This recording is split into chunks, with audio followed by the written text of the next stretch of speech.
రాష్ట్రంలో 2014 కంటే ముందు ఉన్న దుర్భిక్షం నెలకొందని మాజీ మంత్రి గుంతకండ్ల జగదీష్ రెడ్డి ఆరోపించారు. కాంగ్రెస్ వచ్చింది, కరువు వచ్చిందని ఎద్దేవా చేశారు. శుక్రవారం నల్గొండ బీఆర్ఎస్ జిల్లా పార్టీ కార్యాలయంలో ఏర్పాటు చేసిన మీడియా సమావేశంలో మాజీ మంత్రి సూర్యాపేట ఎమ్మెల్యే గుంతకండ్ల జగదీష్ రెడ్డి మాట్లాడుతూ రాష్ట్రంలో 2014 కంటే ముందు ఉన్న దుర్భిక్షం నెలకొందని, కాంగ్రెస్ వచ్చింది, కరువు వచ్చిందని ఎద్దేవా చేశారు. ఉమ్మడి నల్గొండ జిల్లాలో కేసీఆర్ హయాంలో వ్యవసాయం స్వర్ణ యుగంలా ఉండేదన్నారు.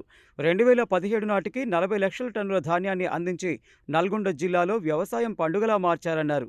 అనుక్షణం అప్రమత్తంగా ఉండి అన్నదాతలకు బీఆర్ఎస్ ప్రభుత్వం అన్ని సమకూర్చిందని, దురదృష్టవశాత్తు కాంగ్రెస్ వచ్చిన తరువాత జిల్లాలో 2 మంత్రులు ఉన్నా సమీక్షలే లేవన్నారు. అన్ని రంగాలలో కాంగ్రెస్ ప్రభుత్వం విఫలమైందని ఆరోపించారు. ఇప్పటి వరకు రుణమాఫీ లేదని, భరోసా రాలేదని, ధాన్యం కొనుగోలు లేవని, బోనస్ లేక రైతులు అప్పుల పాలయ్యారని ఆవేదన వ్యక్తం చేశారు. రైతులంటే లెక్కలేదని, కమిషన్ల దందాలో ప్రభుత్వం నిమగ్నమైందని ఆరోపించారు. ఇప్పటికైనా కొనుగోలు కేంద్రాలు ప్రారంభించి రైతులను ఆదుకోవాలని డిమాండ్ చేశారు. ఈ మీడియా సమావేశంలో మాజీ ఎమ్మెల్యే కంచెల భూపాల్ రెడ్డి, మాజీ జిల్లా పరిషత్ చైర్మన్ బండా నరేందర్ రెడ్డి, మాజీ మున్సిపల్ చైర్మన్ మందడి సైదిరెడ్డి, రేగట్టె మల్లికార్జున్ రెడ్డి, మాజీ జడ్పీటీసీ తండు సైదుల్ గౌడ్, నిరంజన్ వలి, మారగోని గణేష్, రావుల శ్రీనివాసరెడ్డి, జమాల్ ఖాద్రి తదితరులు పాల్గొన్నారు. మాఫీ 30% కూడా చేయలేదు. రైతులు ఏడుస్తూ ఉన్నారు. కొనుగోలు కేంద్రం ప్రారంభం చేయలే, 1 క్వింటా ఒడ్లు కొనలే ప్రభుత్వం. మీ మీడియా మిత్రులు ఎవరైనా వెళ్ళి చూసిరండి, నేను చెప్పేది నిజమా అబద్ధమా. నేను ఇప్పుడు అక్కడి నుంచెల్లే వస్తున్నా, హుజూర్ నగర్ నుంచి మిర్యాలగూడ నుంచి వస్తా ఉన్నాను. నేను ఆనాడు బోనస్ ఇస్తే అన్ని సన్న దొడ్డోడ్లకు ఇస్తామని చెప్పి రాసిచ్చింది కాంగ్రెస్ పార్టీ. ఆ తర్వాత మాట మార్చి సన్న ఓట్లకే ఇస్తాము అంటే కూడా రైతాంగం సన్న ఓట్లకు మారిరు చాలామంది. కానీ ఇప్పటి వరకు బోనస్ బోగస్ అయిపోయింది. వానాకాలం సన్న ఓట్లు అమ్మిన రైతులకి సన్న ఓట్లు ఏదైతే ప్రభుత్వం తీసుకుందో ఇప్పటి వరకు కూడా బోనస్ ఇవ్వలేదు. ఏమైనా పోలీసులు కేసులు, అవతల వాళ్ళని భయపెట్టించుడు, అడిగిన వాళ్ళని దబాయించుడు తప్ప రైతు రుణమాఫీ గురించి, రైతు బంధు గురించి అడిగిన మొదటి రోజుల్లోనే రైతులు చెప్పుతాం కొడతా అన్న పడిన రైతులంటే ఈయనకు అంత గౌరవం ఉంటుంది.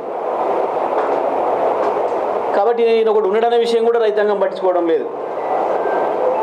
ఉమ్మడి నల్గొండ జిల్లాలో నేను జిల్లా పోలీస్ అధికారి కూడా చెప్తా ఉన్నా, కింది స్థాయి పోలీసుల మీద నియంత్రణ తప్పుతుంది, మీ పట్టు తప్పుతుంది, ఎవరు ఇష్టం వచ్చినట్టు వాళ్ళు ప్రవర్తిస్తున్నట్టు కనబడుతుంది.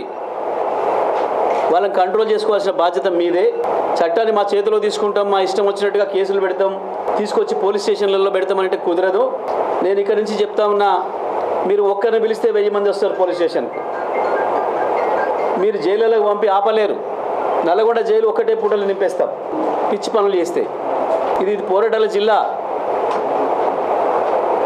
100 ఏళ్ల క్రితమే తిరుగుబాటు చేసిన జిల్లా. ఇవాళ మీ ఉడత ఊపులకు భయపడడానికి లేదు. పోలీస్ అధికారులు ఎవరైనా ఎస్ఐ నుంచి ఎస్పీ వరకు చట్ట ప్రకారం పనిచేయండి.